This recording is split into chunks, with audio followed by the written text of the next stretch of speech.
if the story isn't over? What if the answers were buried? What if we've been looking, but never seeing?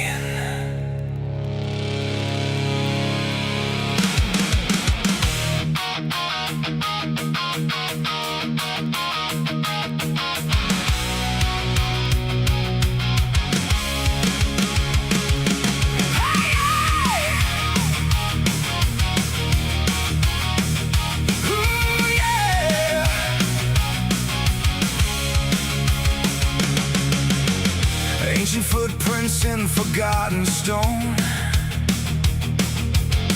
maps that charted worlds unknown, voices hidden in the desert sand, pages torn by unseen hands, broken temples, silent skies, questions buried beneath the lies. Every answer breeds a doubt, every mystery calls us out. They said believe, don't ask why, just close your eyes and pass on by. But shadows move behind the wall, and sometimes truth is strangest of all. Question everything, question everything. The stories they tell, the things they conceal, the ones that won't heal, the secrets revealed. Question everything, question everything. Through the darkness we ascend into devil's advocates beyond.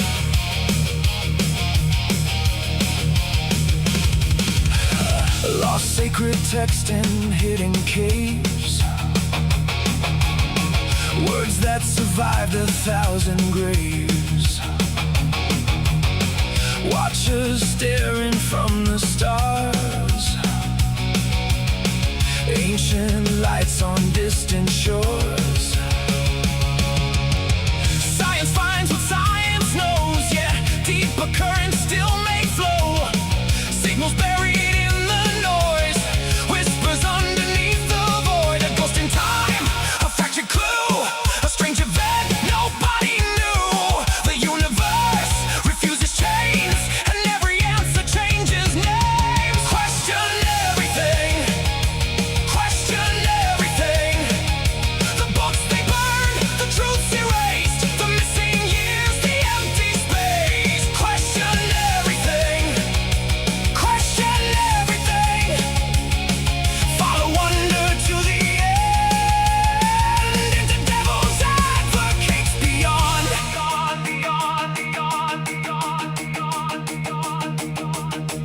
Who built the monuments? Who crossed forgotten seas? What sleeps beneath the ocean floor? What moves between the trees? What if the myths remember what history forgot? What if the impossible is simply what we're not?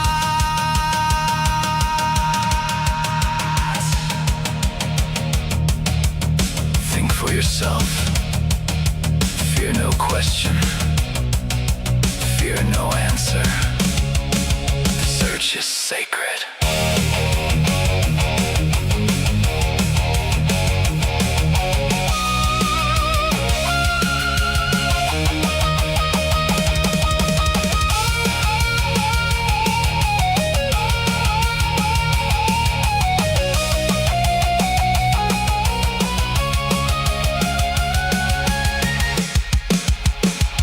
Question everything, question everything.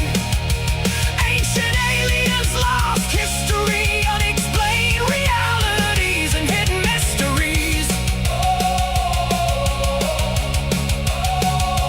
Question everything, question everything. Never follow, never bend. Keep searching beyond the end. Question everything, question everything. Where the curious transcend. Welcome to devil's advocates beyond.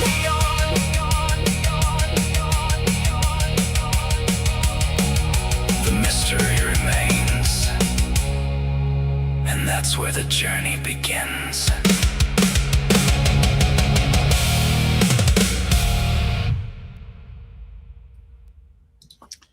All right, welcome to the Devil's Advocates Beyond. It is late, very late for many people in the United States and across the world, even worse, probably for the most part. Anyways, thank you for joining us on a Friday night, maybe Saturday morning, depending on where you're at. Robin and I are going to talk a little bit. I think in some regards, we got a little early, I think, on this channel, because I haven't been putting out a lot of long form videos, which I intended to do at the very beginning. And we're kind of at that point where maybe we jumped the gun a little bit on lives because it's just kind of like a lot of time to come here. And yet nobody's really hanging out that much. But we'll get Robin on. Robin will talk me out of that, I'm sure. But as it is, I think we need to put out more content, build the channel a little bit. We may want to drop away from doing Saturday or regular lives because, again, it's a lot, especially after a Friday night when we have a big, huge thing going on Friday night, a lot of prep work. I may have jumped the gun a little bit on doing regular lives. But thank you for being here, Robin, and thank you for those who showed up. And I'll get this banner to go away and get the wife backstage and all these good things. How was your night today? My day was spooky good. Spooky good? Spooky good. Spooky good. Yes, I was not expecting to drive off the lot with a brand new car tonight, but I know, that's so cool. Lo and behold, I did. So we are beyond grateful. Essie and I, had some help with that, and it's actually my new job is a finance assistant at a car dealership. And when I expressed the need for a new vehicle after my, getting T-boned by that jerk, Right. my boss was like, well, we need to get you in something very reliable. So, yeah, and it is very reliable. So, I'm very, very thankful to them. So, yes, it was a spooky good day because I was not expecting to have a new vehicle. That's super cool. New vehicles are always exciting. It's a very cool thing. Yeah. Yeah. Well, I certainly was not expecting to have a 2024. Wow. Considering, 2024 Buick and Vista.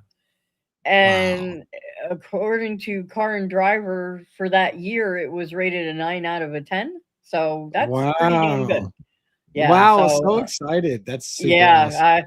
Especially after having a little Honda Fit. Not that, to be fair, if that guy hadn't hit us, I would still be driving that vehicle because it was a great little car. So but now I'm sitting in the spaceship Enterprise, right? Like I was abducted by aliens. I have all these screens and well, and now hopefully things are turning the corner because I know you still have a road ahead because you still have other issues and stuff with the old car issue and everything like that.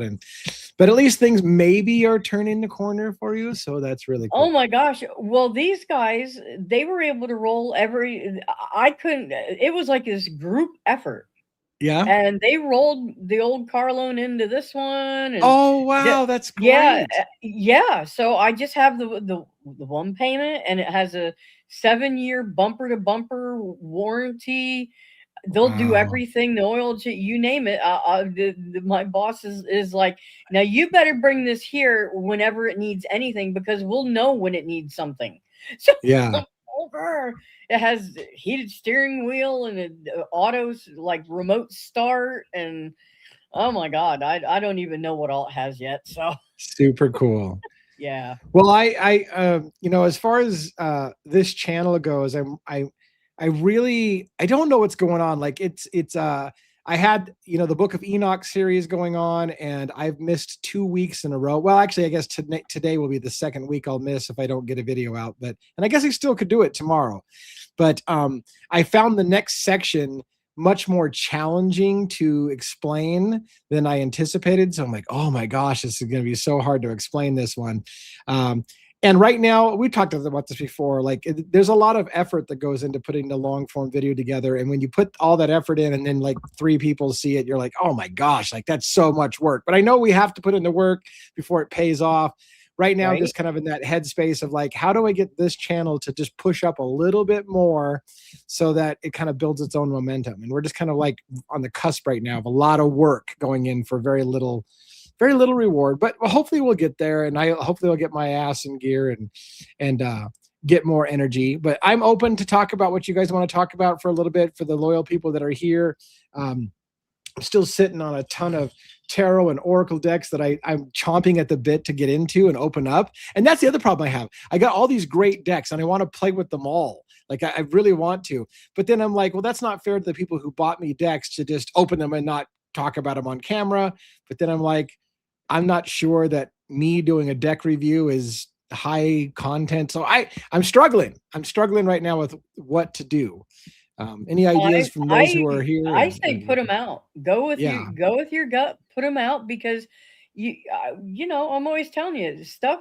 When people really do start discovering this, they're going to welcome being able to go back and see some of these readings, yeah, these decks, and things yeah. like that. So think of it as an investment in the future of the Right. channel. Yeah.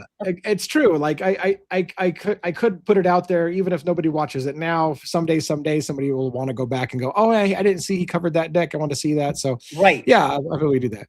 And Um, maybe that might help them make a decision about whether they would like to try that deck for their own readings. Yeah, and Sue and I from Revelation Tarot keep talking about doing a dual reading together where we're going to both be on camera at the same time with our own decks and kind of like see what she sees versus what I see, which would be it's very intimidating, but it's also very cool. So maybe Oh we'll do no, that too. Yeah. that would be amazing. Yeah, I that would be amazing. So I hope you guys do that sooner rather than later. And I know that she has been, having a lot of lives and stuff. She's having a blast with her I lives. know. I'm so So excited for her. I'm Yeah. so excited that we were a part of her very first one. Yeah. And Yeah. and it's always wonderful being And with once her she on got started, Sundays. now she's all over it. She's doing lives That's all what the I time. mean. She's all I know about it. Yeah, it's like it's and very she cool. does it. She's a natural though. Yeah. Absolutely. So yeah, and your collaborations together are just amazing. So you both bring so much to the collaboration, and I know so many people look forward to it every week. So yeah, so people don't forget Sunday. Yeah. Yeah, no, yeah, I was so funny because she was so nervous about doing her first live and was super intimidated by it. And I feel proud that we helped her work through the nerves. And then once Yeah, she got that done, she's like, "Oh, I can do this," and it was very cool. So never thank doubted you, it. Never thank you doubted. all for yeah, she's doing wonderful in her lives. It's very cool. Trying to learn reading all the cards, nice. Yeah, I've like I said, I'm sitting on so many. I found, by the way, I found a deck, an oracle, no, a tarot deck. I think it's an official tarot that I still have sealed in plastic that I've never opened, that I bought a long time ago. And I'm like, oh my gosh, I have a deck here I've never even of my own that I've never opened. And then I've got all these new ones that people are giving me, which I'm feeling guilty about because, like I said, I've got all these decks lined up and I don't know how to do them. I was going to do 21 days of tarot with each deck, but again, the people who watch that kind of content is really, really small. And it's a lot of effort and time on my part to do it. So I'm like, man, I just don't know. Like I'm working through it all. And we want to talk about we have a lot of topics. I'd love to talk about conspiracy theories. Yeah, I like to talk about 9/11 because I've Yeah. lived through 9/11 Oh. and it's a huge one. Oklahoma City bombing, I'd like to talk about Oh sometime. man. Yep. And again, the shootings, Sandy Hook and Aurora, Colorado. I'd like to talk about Yes. those. I'd like to get into Skinwalker Ranch, like we talked about. Yes. I'd like to do some on the ground boot stuff in the mountains, like the Sasquatch. I got a lot of plans, and I'm Yeah. still living a life of the paranormal. Weird shit still happens all around me all the time. So Yeah, you were saying something the other day about you're like, "Oh, the TV just turned on." yeah, yeah, I'm like, it just "Oh, it just yeah, happens. TV just yeah, turns on by yeah. itself and starts You playing. didn't Yeah, make any big deal of it." I'm like, "Oh, right. really?" It's And just meanwhile, you're like, does it all yeah. the time." I'm like, That's "So the it just life I live. It unfolds just by happens. itself." Yeah, yeah. just by itself. Okay. Well, and my wife now has a weird shit that happening all the time in her room. Her lights just turn on in her sewing room where she does work. It just turns on. Like she'll say goodnight to the Alexa thing, and it'll turn off, and then we'll wake up a little bit later to go to the bathroom or whatever, and it's on again. I'm like, what the fuck? Like, how's it just keep turning back on? I'm just it's the life that we live. It just happens all the time. Well, So at least it's not anything bad. no, no, no. that I mean, might maybe draw for the on your electric electric a bill, little, yeah, maybe for the but electric bill. but there's worse things. At least it's not flipping your dining room chairs upside down or sticking them to Never the had that. ceiling. Or I Yep, mean, yep. And yeah, so and my that, wife hasn't had her head turn 360 and spin around and say something, get the hell out of my well, room. Like that might be a yep, deal breaker for me, but that's a plus yeah, that hasn't occurred. yeah. So yeah. So what's this? Somebody said, Lee, I'll share this link on all the paranormal Facebook pages I follow. Maybe it'll bring in a few peeps. Thank you very much. Yeah. Yes, thank We're you. We we appreciate that. yeah, like I said, I feel like when we first started on the main channel, the true crime channel, and I did a live when we had 1,000 people because I was able to do it and stuff like that. I had people say, man, it's a little early to do lives, don't you think? And I'm like, yeah, maybe it was. And I'm kind of in that same place here. The channel's just barely over 1,000. And so it may be a little early it doesn't have the base yet. So that's no negative to us. I mean, you have to build a base before you can start doing stuff. So we'll play it by ear. This may be the last one we do for a little while until I build some real content and get some people, double the size of the channel or whatever. Cause that's not a lot. Like we're still kind of in the small stages, but it's all good. We'll work through it. The main channel's doing well, even though I've got people that are on my main channel's team that are talking about an ongoing interview in the Idaho 4 case that's making everybody go nuts. And they're like, oh my God, they just said this. And oh my God, they just said that. And I'm like, I get it. I can't even watch it. I can't watch it either. So I don't know what you guys want to talk about tonight. Davey sounds like he might drop in a little bit.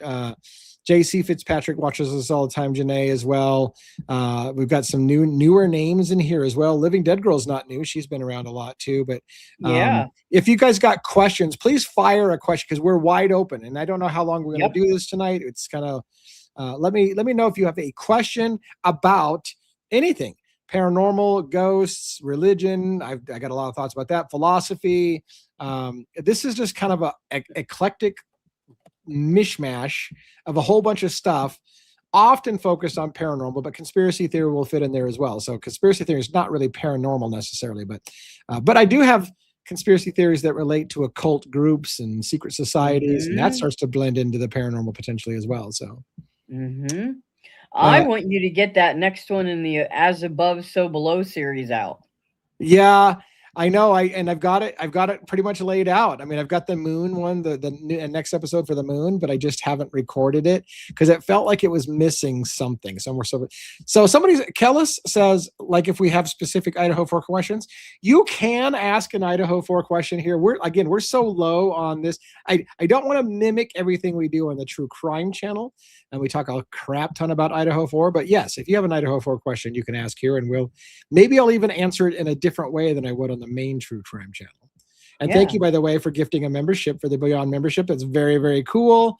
Those memberships help a lot. That helps a lot. Yeah, and so congrats to Glowy4 for getting that gift membership by JC Fitzpatrick. So we appreciate that so much. I was going to comment on this question I had pinned up here. How do you store your tarot decks? I cover them in black silk. What's really cool about that, I don't know if I think I've told this story before, but if I'm going to answer it again. So when I first got into tarot cards and started to collect more than one deck, and I bought my second or whatever, I had the same question you did of myself. Well, how should I treat these decks? Should I treat them with some kind of special reverence? Should I cleanse my deck? Should I touch that deck with unwashed hands, or should I wash? Like, I went through a lot of questions, like how should I show respect to the cards? And it was funny because when I got my first deck, I decided that the right thing on a very particular deck I bought, the right thing to do would to be keep it wrapped in black cloth. And I don't know where I came up with that. So I even had like an idea to like, I should probably like cleanse the cards before I start using them. And I had a whole thing that I went through in my mind, and it was just ideas that felt right, felt right. Mm-hmm. And then I bought a tarot deck, and in it was a booklet about what you should do with your first deck. And it suggested wrapping it in black cloth and to do a cleansing ritual with it. And I was like, how the fuck it was literally telling me to do all the things I did on my own before anybody told me to do it that way. It was one of the weirdest experiences I had. The book literally suggested doing the things that I just decided felt right to do.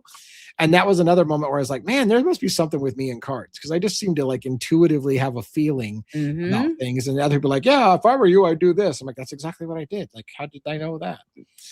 Well, I, Um, I apparently do not have an intuitive thing with cards, because I discovered quite by accident that I had gotten a tarot deck in with a book. yeah, I know. That And I was did it, very cool. and so I opened it and I'm looking at the cards. I'm just like, oh, so I didn't know that there was like a thing you were supposed to do with the cards. So now I feel like I should apologize to the cards and be like, Well, I'm so sorry. Can I have a do over? to be fair, I'll get back to 9/11. To be fair, I keep mine in boxes now as well. Now, at the time, I did do Well, a very special thing with that deck, but I keep mine. mine in boxes as well. Go ahead. I'll see if I can grab mine. It's All in a right. weird. But yeah, I'll talk about 9/11 because that's a great question, and it's a free for all for questions tonight. So, um, uh, as far as 9/11 goes, I was born and raised very conservative Christian. And you're like, where the fuck does this have to do with 9/11? It does relate. So I was born and raised conservative Christian. And then in my 20s, I kind of left religion entirely. I left my church first, my denomination, and then I left my religion entirely, and I gave up on it. And I was kind of in a state of non spiritual beliefs when 9/11 happened. And when 9/11 happened, and I was sitting at work, and I remembered being at work when someone said, hey, did you hear the news? It was kind of casual too. It was like, did you hear the news? A plane hit the World Trade Center. And I'm like, and I'm thinking to myself, it was a Cessna or something like that. And I'm like, oh, okay, not a huge deal, but no, I didn't hear it. I'm working. And then people started to start to get a panicked when they said, oh my God, a second plane hit the towers. And I'm like, what are the odds of two planes hitting the World Trade Center? And I had no idea. I turned it on, and to say that I was in a state of shock, I was in a state of shock probably for a week. I watched the thing over and over again, and I literally could not believe I just watched what happened. And where it goes with me is, so at that point in my life, I felt like something spiritual was happening. Like this was a monumental moment in world history. And it felt like, even though I was non-religious, it felt like I needed to get right with God and get right quick, because things are happening of biblical proportions, right? And in my mind, I had been a Seventh-day Adventist, and I had remembered talking about that. There's a Bible verse about the towers coming down in a day, and the world would weep, and at her tragedy. And I was looking at all of the world, talking about America's tragedy, and kind of like weeping, like the book of Revelations talked about. I was like, what the fuck? Like, this is literally like biblical shit. I grew up with this shit. And so for that was what started me. But I again I had trauma with religion, and I didn't want to go back to the church, and I didn't want to go. So I started to explore 9/11 in different ways. I started to look at a channel by I'm almost embarrassed to say it. Alex Jones had a documentary on 9/11 talking about it being an inside job. And I started to look into that, and I became stunned immediately. Like, holy shit, that makes sense that it would be an inside job. And down the rabbit hole I went, and I spent years just obsessed with 9/11 and trying to come to the conclusion of, did people of the desert get together and hijack a plane with box cutters and take over planes and fly them into World Trade Centers and do that much damage with box cutters? Or does that make no sense at all? And 9/11 made no sense at all to me. And as I start to dig into it, I concluded that it definitely was a bit of an inside job. There's two ways to look at that. I know I'm going long on this question, but shit, we got nothing else to do. Two ways to look at it. You could say, the United States, actually helped orchestrate the own attack on us so that it would meet our agenda of being able to invade the Middle East. That's the most radical position, was that we actually orchestrated that attack so that we would have a pretext to invade the Middle East. And I think that's plausible. The other less controversial one is maybe we didn't orchestrate it, but we knew it was happening and we allowed it to happen because we wanted to invade the Middle East and it would give us a reason to do so. And there's a little bit of splitting hairs there of maybe somebody did plan it and it would have never happened. We could have stopped it. We just chose not to stop it because it gave us a good excuse to do what we already wanted to do, or whether maybe they didn't pull it off well enough and we helped them pull it off because maybe they were planning it, but they were shitty at it. So we helped them pull it off because, again, it met our agenda, which was a pretext to invade the Middle East and take over certain major areas. So that's what got me interested in 9/11. So I appreciate the question. I love being able to at least talk about it. And I've got lots of stuff to say about it. Yeah, and I agree with you, but I do believe it was an inside job. If you watch the way those buildings went down. Yeah. Yes. Right. It's like a controlled demolition, very, Yes. very symmetrical, and that doesn't seem plausible to me at all. It doesn't No. seem plausible to a lot of people. Yeah. I'm looking through questions on the comments here. Yeah, selenite, selenite stones for cleansing. I've got selenite in the house. We got a selenite rod in here. We used that back in the day as well. So we just went from 9/11 back to tarot cards. I keep mine with clear quartz on top of the box. Yep. Lee, do you say certain things before each reading? I do not, Janae, and I almost am afraid to admit that because people get very, very freaked out that I don't do some kind of ward or protection or ask for some guardian spirit to protect me for things. And I feel like for me intuitively, and this is an insult to anyone who views it differently, to me, if you have to ask for protection because you know what you're about to do is bad or dangerous, it seems like, well, why would I protect you? You know that what you're doing is dangerous. Like, hey, hold my beer. I'm about to do something stupid. That's what it feels like this, to have to ask for a ward of protection before doing something. If you know it's dangerous, then maybe you shouldn't do it. I don't view it as dangerous. So therefore I don't feel compelled to do some kind of ward or protection ritual, because I feel like if I did believe that it was dangerous, then asking somebody to help protect me from that would be like, well, dumbass, how about just don't do it? So that's me. But again, I don't hold it against anybody who uses some kind of ritual to go through to help do that. Years ago, Troubled Ocean says that she used to wrap hers in burgundy velvet. Yeah, I feel like that would be intuitively a good thing to do as well. Who makes these rules up? I don't know. Yeah, and somebody else that wraps theirs in velvet as well, and it was near some crystals, including selenite. Yep, selenite's very, in esoteric schools, selenite is always considered kind of a cleansing rod. It kind of draws energy out of stuff. So if you feel like there's potentially bad mojo in something, you would use selenite to kind of clear the energy or draw shit out of something. That's the way that I always understood it as well. It's a tradition, and that's funny because for me, traditions, there's something that started that tradition. So I might not understand why the tradition started, but when there's enough people saying it's the case, then I go, well, maybe, and that's a lesson that I learned in life. Maybe rather than trying to understand why it works, just understand that people say it works and just trust that it does. Understanding comes later. I've learned a lot of times doing before you understand is how you understand. Because once you, like, I can't even explain it, but there are things that I did not fully understand it until I started doing it first. And then once I started doing it, I was like, oh, now I get it. So that's the way that kind of felt like for me. JC Fitzpatrick remembered seeing the second plane hit the World Trade Center on TV. That was a shocking moment. Yeah. For those of us who lived through that, I feel like I was in a state of shock. And I, like a lot of people, I like a lot of people were so angry at what happened to us at first that I called the Marines and I wanted to see if I could get a Marine to jog with me so I could start losing weight, because I wanted to join the Marines and go kill fucking people. I was ready to go fucking kill them all.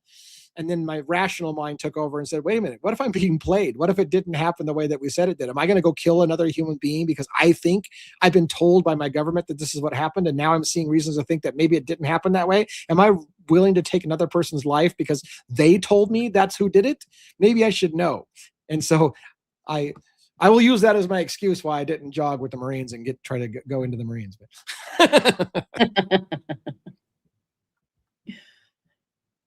Yes, it did break my heart watching people jump out of windows. Again, that traumatized a lot of us. Traumatized a lot of us. Yep. When you watch the footage, you can see the explosives going off. They say there were the warnings. Yep. Yeah. I remember seeing the squibs go off. You can, just like a controlled demolition, pop, pop, pop. There's even a famous thing about the firefighters saying we could hear the pop, pop, pop, pop, pop as the squibs were going off. Now they'll say now that it was floors collapsing one after another, but I say bullshit. It was squibs going off. I think it was blown from the inside. But yeah.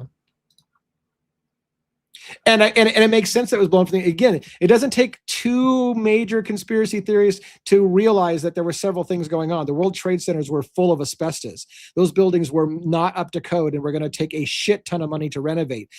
Silverstein had taken out major insurance policies on both towers independently, and then they both got hit by planes and got collapsed. He cashed in on the money. They would have been a fucking fortune to fix because of all the asbestos. But he took out insurance policies on both towers, paid off on both towers, made a shit ton of money.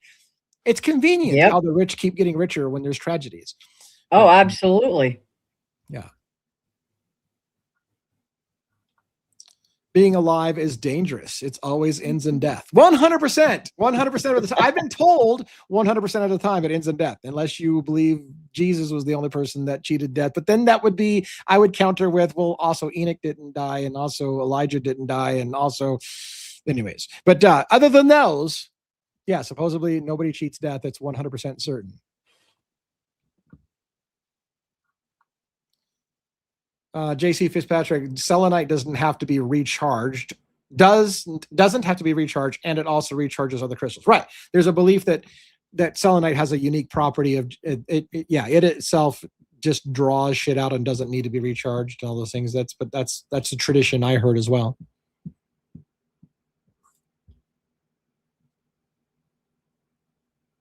Somebody says, telling their story, Daniel Tubbs. Me too. I was opening a bar I worked at, watched it on television. My then boyfriend, now veteran husband, was a British Marine. We were 20 years old. Wow. It was, life. That was a life altering moment for a lot of people. There are some people, I'm sure that was just another day in the news, but for many of us, we were like, that I'll never be the same after that. That was, no, I mean, we were at a medical equipment supply place picking up a wheelchair, I believe it was, or a walker, and when it was on the TV, and we were like, at first we thought the lady behind the counter was pulling our leg or something at first, but then she showed us the TV and we're like, so we hightailed it home. We watched nonstop on the news what was going on. We were just glued. I was too. I was glued to it I was glued to it at work. I was glued to it at home. I watched it over and over again, and it was it was a shock to the senses. And then seeing the Pentagon get hit, and you wondered, when is this going to end? When is it over? It was, and then when I started to feel that it was an inside job, then my anger and rage turned toward the government, which is ironic because I went to work for the government with a security clearance and worked for the very government. And you want to hear a really thing that's funny, just since we're bullshitting here. The hardest thing I did was when I was working for the government, I had a security clearance for the government after 9/11. And I believe it's an inside job. And yet every time 9/11 would come around, posters would go up all around my office and everybody doing the never forget what they did to us. And I'm like, you mean what we did to us? But I had to keep my mouth shut because they don't want people holding security clearances who think that we may have done it. They're like, well, what the fuck? If you don't, that was back in if you don't love America, then get the fuck out of this country. Well, let's pull your clearance and you can just fucking get out of the country. And I'm like, how do you call yourself an American and tell me to get the fuck out of the country? Like, I don't even understand that. But I had somebody tell me that one time. I had somebody tell me that I hate America and I should just get the fuck out of the country. And I'm like, and you call yourself an American and you're telling me that I should get the fuck out because you don't agree with my position? How is that freedom of speech? How is that anything you stand for? Right. But anyways, no way a plane hit the Pentagon. Yeah. I also agree. I agree. A plane did not hit the Pentagon. That was a No. missile strike. I believe that as well. And that's not conspiracy. That's not high No. conspiracy. There was far less proof that a plane hit the Pentagon than there is that one hit it. Yep. There's more evidence that it wasn't. Think of all the cameras that didn't catch that plane flying into the world to the Pentagon. Nothing caught it. We have a streak. We have a video with a streak going by, and that's it. And Yeah. extremely little evidence of an actual plane there. I firmly believe no plane hit the Pentagon. No, I don't think so either. Which leads to the question: where the fuck did that plane go? Then the plane that they said hit it with all the people on board, where'd that plane go? If that plane didn't hit that's the scary part. Right. That's the freaky part is the idea that those planes were taken somewhere else. And then what happened to the people that couldn't tell their story? They couldn't allow those people to tell their story.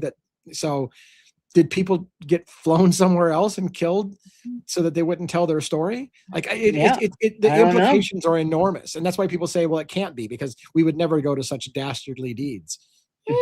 I don't know. I would have to differ on that. And I say that somebody, there are people in government that I think are a bit sociopathic. Would it be that hard for them to think, look, we get, fill the plane with gas, everybody just goes to sleep. It'll be a painless way to go. But it serves the greater good. And we'll be saving millions of lives in the long term by taking over the Middle East. So their sacrifice, we'll just secretly, thank them for their sacrifice. And it was necessary for us to serve the greater good. And I can see that there would be people who feel that was a good exchange. 3,000 people's death in exchange for millions some people would consider that a good trade. Well, I think it's just all about the oil. Yeah. That's what I think. Any other questions, comments, concerns while we're here hanging out? There was a whistleblower who said the planes diverted to Dulles Air Force Base. Yeah. One of the craziest. Yeah. I think the planes could have been diverted, could have been landed. There was cell phone communications going off from inside the planes. And if another one that's kind of like that was MH370, flight MH370 that disappeared over the ocean. And there's a base that they could have landed at. And a lot of people said that they think the plane was landed at a military base out there by Australia, I think somewhere. And again, what happened to the people on board if that was all a faked catastrophe? Right. Malaysia Flight 370. Yep. There's a great documentary about Malaysia Flight 370, and it makes a really compelling argument that that's what could have happened.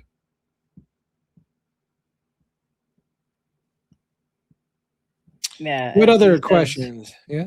As he says, I remember seeing the hospitals waiting for survivors that didn't come. Yeah. After 9/11. Yeah. Yeah. Everything about that was traumatic. Every piece of that was traumatic, it seemed like. Yep. Yeah, and then troubled oceans. So maybe there wasn't a plane. It's easier to just make up a plane. Yeah, right. There's a lot of really, and again, it takes a certain type of mind to contemplate what these things mean. But yeah, it could have been no plane at all. But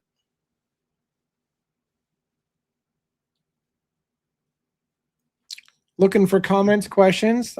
It's funny because I was earlier tonight. Somebody said we should talk about 9/11 tonight, and I'm like, yeah, I just don't have anything prepared for it. But I mean, I lived the experience, so I don't know that I have to have a lot prepared for it. If we're just sharing experiences and some of our thoughts, and if you wanted me to lay out the thoughts now, that would require some preparation. I used to have it. I was writing so much research on it. I probably have a bunch still. Danielle Tubbs. It never ended for any of us. My husband served 23 years in the Marines and really started and ended from 9/11. Those towers fell. Our life proceeded 2 Iraq tours, 4 Afghan tours, 2 Pakistan tours. And so no shit. Wow. Yeah. Absolutely. Like I said, I mean, I was on the path myself to want to go to war and everything like that. And I was ready to do so. And I don't fault anybody for having done that, because I was one of the people that wanted to do it as well. I just, for me, I just kind of came to a different, I need to put the brakes on this and think about this before I do it. And so I talked myself out of it. But okay, I'm going to ask a question related to Idaho 4, but in general. Okay. Let's do it. Y'all allow others to join the panel? Yes and no. We we've had a few difficult moments when inviting random people to the panel. We do have some people now that we've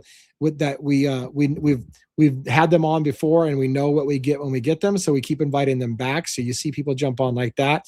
But we've had a couple of difficult situations that are hard for me to even explain. That make it hard. Like if I put somebody on camera and then I feel like it's a bad call, it's hard for me to like, hey, well, see you later. You're kind of irritating me. So, and then people get mad, like, why are you kicking me off? Okay, Kellis, your question. So I did a bunch of work with numerology, and Idaho 4 points to a very planned event. Yeah, I haven't dug into I used to look into numerology, and I only look into numerology when I feel I see something right off the bat. So there are things that I feel like that made me immediately start looking at the numerology. And Idaho 4's case never made me immediately look at the numerology. So I don't know exactly where you went with it. Some of the numerology stuff I get really sketchy about, and some I think is real solid. So I don't know what you came to your conclusions, and you could share some things if you'd like. But for me, two things happened. One, I wouldn't discuss numerology on the main channel, because the main channel is all more about the factual, the documents, the receipt-based stuff, what you can prove, and nothing with intuition, nothing with esoteric stuff, whatever. Here we could talk about that though. So if we're going to talk about numerology in Idaho 4, this would be the place to do it. And right, I was going to say the address 1122. That was one of the first ones that I've heard anybody say in the numerology for the Idaho 4. Kellis wants to know though, do you have any insight into charging events with numerology? Charging events with numerology. I'm not sure, or maybe changing events. I'm not sure which they mean there. Yeah, I'll take a stab at what you're saying. I do think a bunch of key phases in gematria equals 1122 also. Yeah. And I think you're talking about like Hebrew lettering and numbering and what number assignments and stuff like that are to letters and numbers and things like that. Charging, yes, like a ritual. Oh yeah. So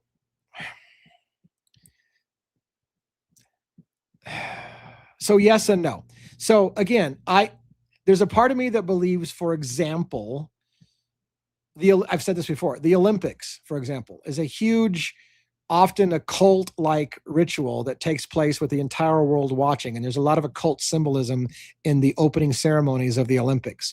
And many people believe, and I see enough reason to question it, that occultists believe that mass scale demonstration with the entire world participating is like having the masses ignorantly participate in a big occult ritual on a worldwide scale, and that creates an energy for them to do some kind of magic. And I'm willing to explore those possibilities. Now, likewise, some people say tragic events are designed to happen on certain days as some kind of sacrifice. For example, 9/11 is a great example. Somebody said that this was like a fire festival, and the whole planes exploding into fire was meant to be a sacrifice. The people on the planes were a sacrifice, symbolic, symbolism, the fire festival and stuff like that. And so they'll point to that kind of stuff. And is it possible? Yes, I think elites in the world do have occult beliefs.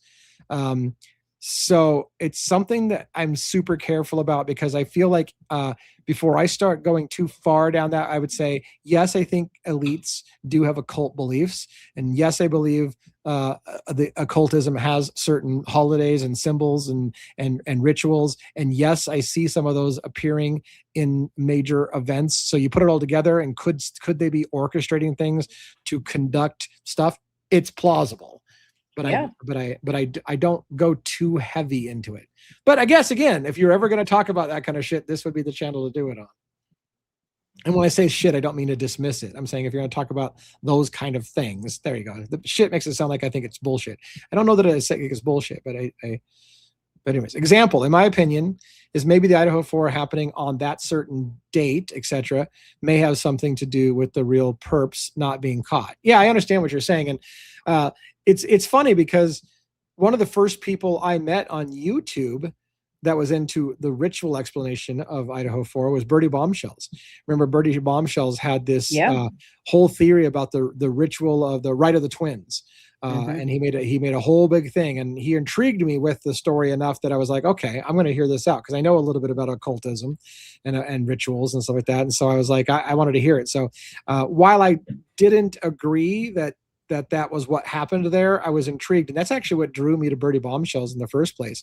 Was that theory? I wanted to hear more about it. I wanted to hear about his other theory. He had some other theories that were not occult ritual, but I was intrigued by the way his mind worked. I was like, I can understand what you're saying. So let me see it. And I did research into the rite of the twins to see if that was a real thing.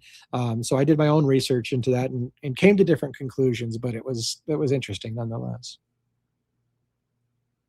Yeah, a lot of people make significance out of the 1122.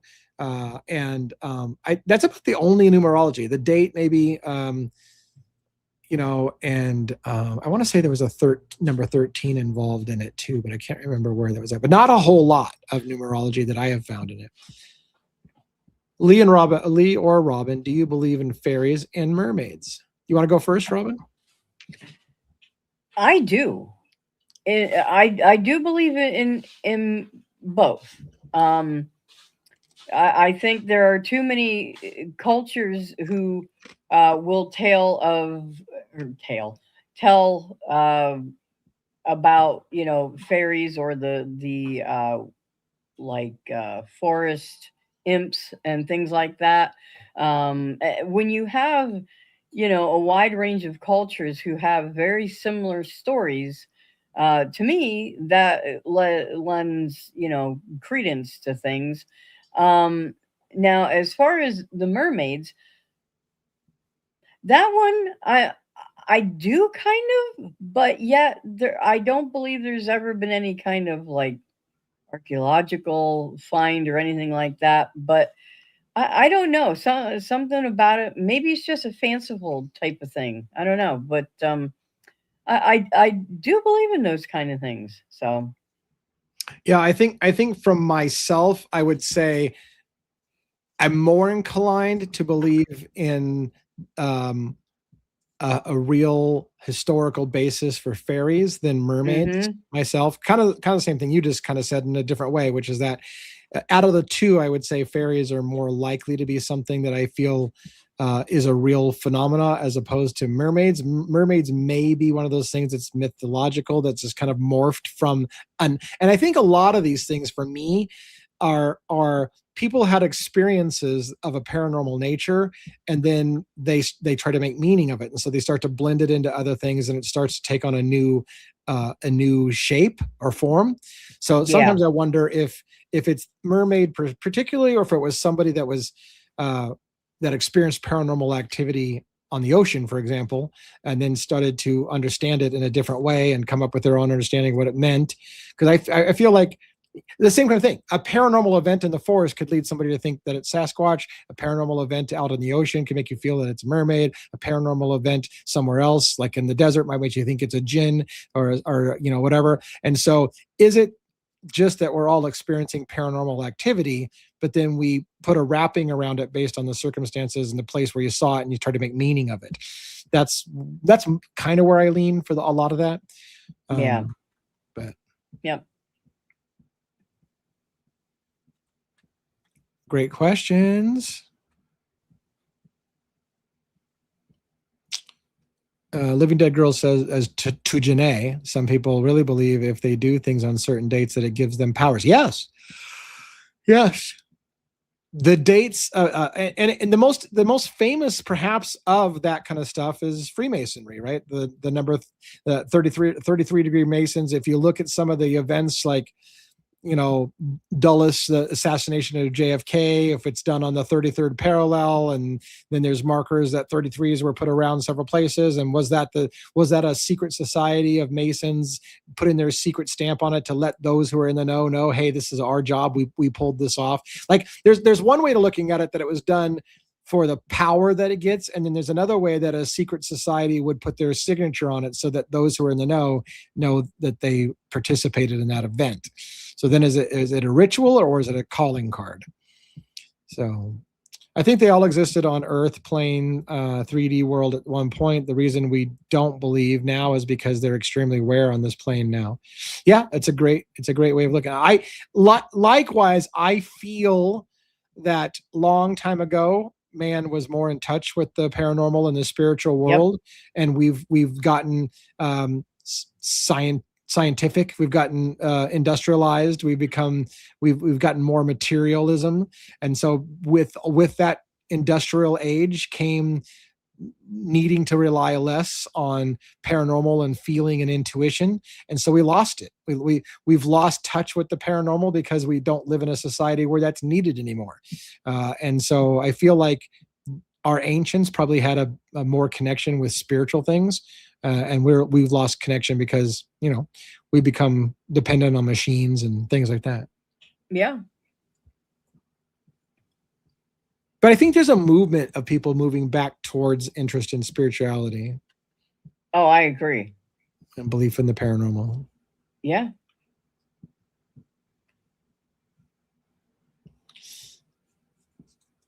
Any other thoughts, questions, things you want to talk about for a little bit here? Woo! Why am I yawning?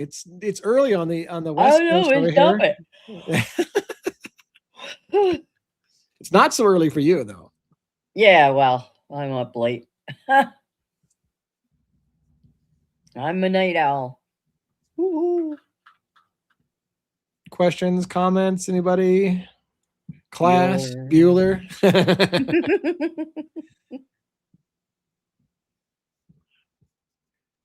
Yeah, I'm still trying to find my way on this channel. I really am struggling. It's funny because when I started the channel, I thought I'm going to have stuff to talk about for days and for ages, and I'll never run out of content. And now I'm struggling to figure out what do I do a video on, because everything that I do, I don't want to just tell you my opinions. I want to have some facts and some details to show you, to think about, and show you something maybe you haven't seen before, which, like I said, is what I liked about my first As Above, So Below. A lot of people didn't know about the big pentagram on the streets of DC and all the stuff that's going on there. And I wanted to show that to people. So I wanted to lay it out. So it wasn't just me telling you shit. You can see it, Yeah.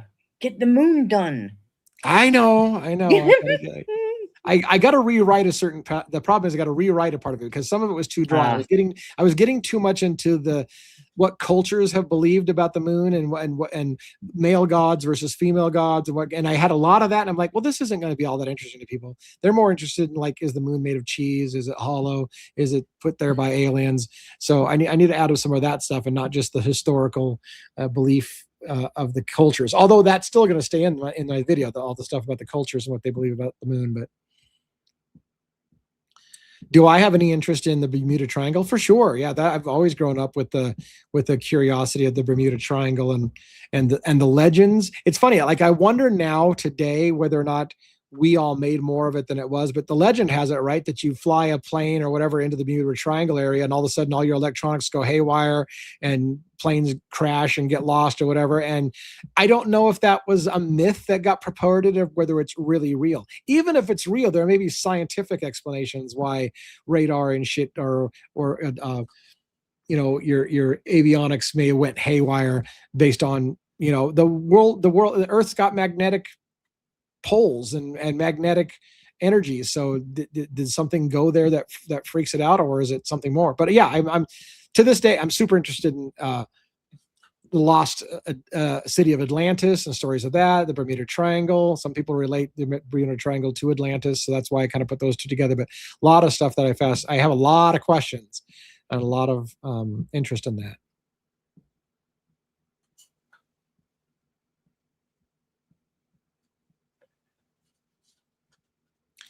You will just need to have plans. The Friday will be like you did with Bigfoot and the EAP. Yeah. So those nights, yeah, I put out, right. And that's what I should have done tonight. I should have said, tonight we're going to discuss 9/11 or whatever, and made it a theme.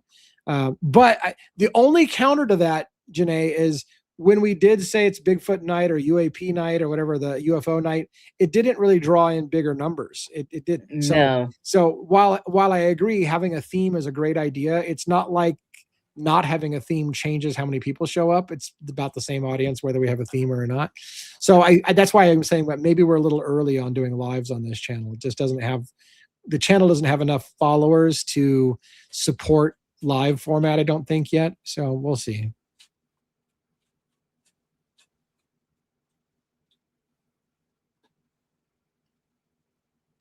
Yeah, somebody says here they're interested in the further discussing the Olympics and the occult connection.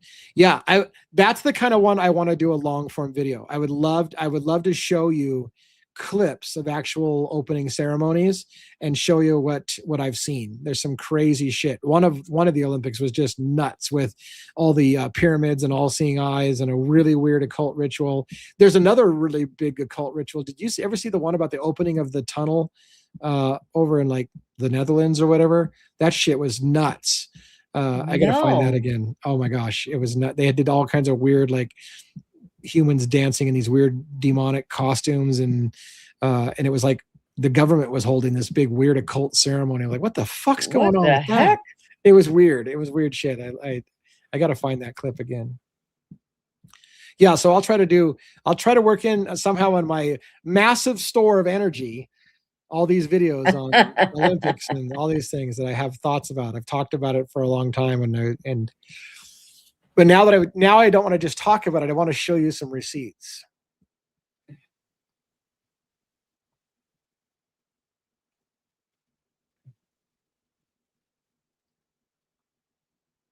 Religion and spirituality are necessarily the same.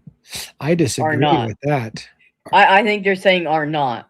Okay, yeah, I would say they are not. Yeah, yeah. And my distinction is this: religion is a system of man. This is who God is. This is how you worship this God. This is how you do things. That's religion. Spirituality is more like, do I believe that there is a higher power and whatever? And when you start putting rules on what that higher power is and how it looks and what it's called and what you do with it, then it becomes a religion. So people can be spiritual and just have like, I feel like there's something there and I have a connection with whatever it is. That would be spiritual maybe. But religious is, and my God is the only God, and I'm going to cut your head off if you don't follow my God. That's what religions tend to do. I worship vampires. Fair enough. Fair enough.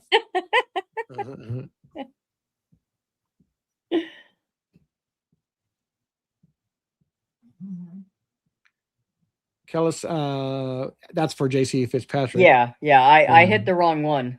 Okay. The crazy opening for CERN. Was that the tunnel? Was it the CERN tunnel? I don't think it was the CERN tunnel. I thought it was like a tunnel for railroads or something like that. But maybe the CERN tunnel is the one I'm thinking about. Maybe it was part of CERN. CERN is a rabbit hole. Yes. CERN is one of those things that people feel like one day CERN's going to undo the whole world. Or if you're really crazy, you feel CERN already did undo the world and we're all living an illusion and a recreation because we already blew ourselves up.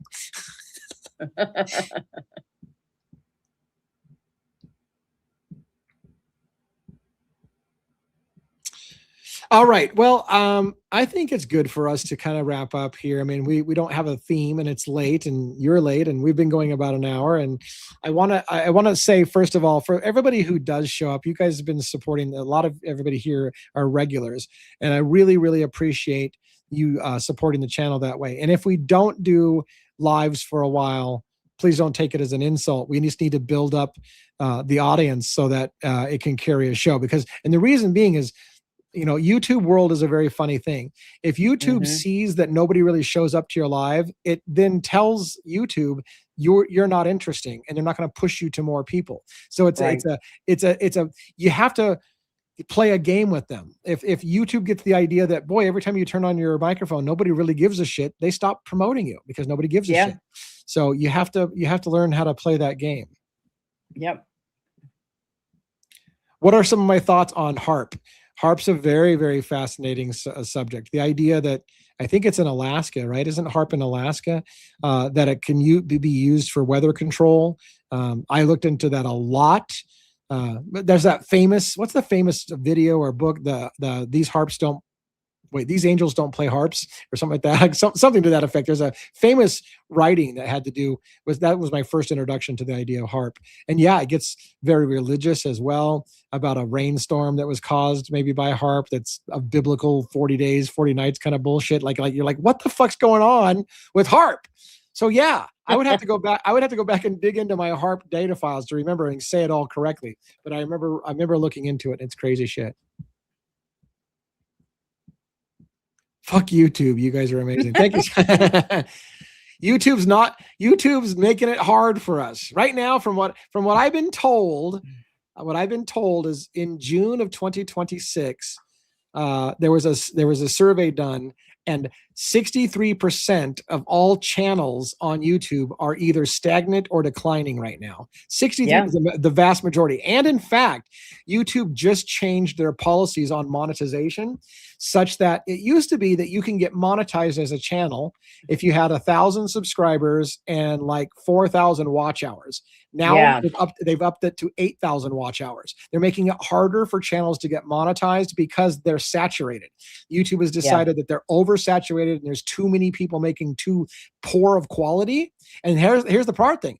We have to set ourselves apart from being poor quality, because what YouTube's deciding is there's too many shitty creators out there and it's hurting their ecosystem. So they're trying to make it harder for people to set themselves apart because they want the cream to rise to the top. So, yeah. Yeah. So please, if you know people who are into paranormal and so forth and so on, please share the channel so that this can grow as well as the other channel, and then that way we can do more lives and more fun things. So please do that if you would be so kind. Yeah, and Georgia Guidestones, know about that as well. Done a lot of research into the Georgia Guidestones and have opinions about that. COVID population and whether all of these topics I'm versed in and I have opinions about, but I don't want to just half-ass it. If I'm going to do a special on it, I would like to do a special on it. Again, like I could tell you little things about the Georgia Guidestones, but I don't want to just tell you little things. I'd rather go and say, well, okay, I'm going to talk about Georgia Guidestones on a long form video, and I'll lay it all out again, and I'll give you all my thoughts and very succinct, the way that I do things that I do. So Leah started following you because of the Idaho 4 tarot reading. Wow, that's so interesting. I was long into Idaho 4 before I got to do it. I was terrified to do a tarot reading on Idaho 4 because I'm a receipts guy. On the other main channel, I was like, I don't want somebody to go, oh, this guy is getting his information about the Idaho 4 from tarot cards. I'm out. I get that. I don't blame people for saying I don't want to base my opinions on tarot cards, but Sue from Revelation Tarot talked me into doing a reading, and it was apparently it brought somebody to us. They were like, "That's cool. Love you guys." Not particularly spiritual, but I like the two. It is a great break from the true crime. Thank you. Yeah, very much. That's what I wanted this to be, is a break. I wanted it to be a break from true crime. And it's funny because some people say that this channel could potentially be bigger than the true crime channel. My passion, well, I wouldn't say my passion is true crime and not this, because I've always been fascinated with the paranormal. I've always been fascinated with spirituality and philosophy. So I wouldn't say this isn't my passion. That would be unfair to say that. Better than getting your info from Steve Gonzalez for Santa Claus. Yeah, I would say, yeah, maybe the tarot card readings is more accurate than what you get over there. Yeah.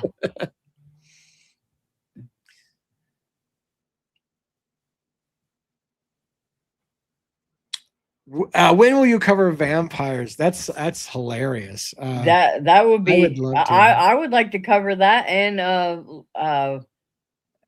werewolves. Like you know what's funny about into that.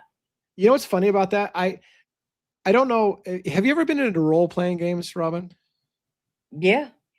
So, do you ever remember a company called White Wolf? They made Vampire the Masquerade was one of their role playing books. No, They had no. Werewolf Apocalypse was one of their thing. They had, anyways, White Wolf was a company that did a bunch of role playing games and Vampire, Werewolf, and then they had one called Mage the Ascension.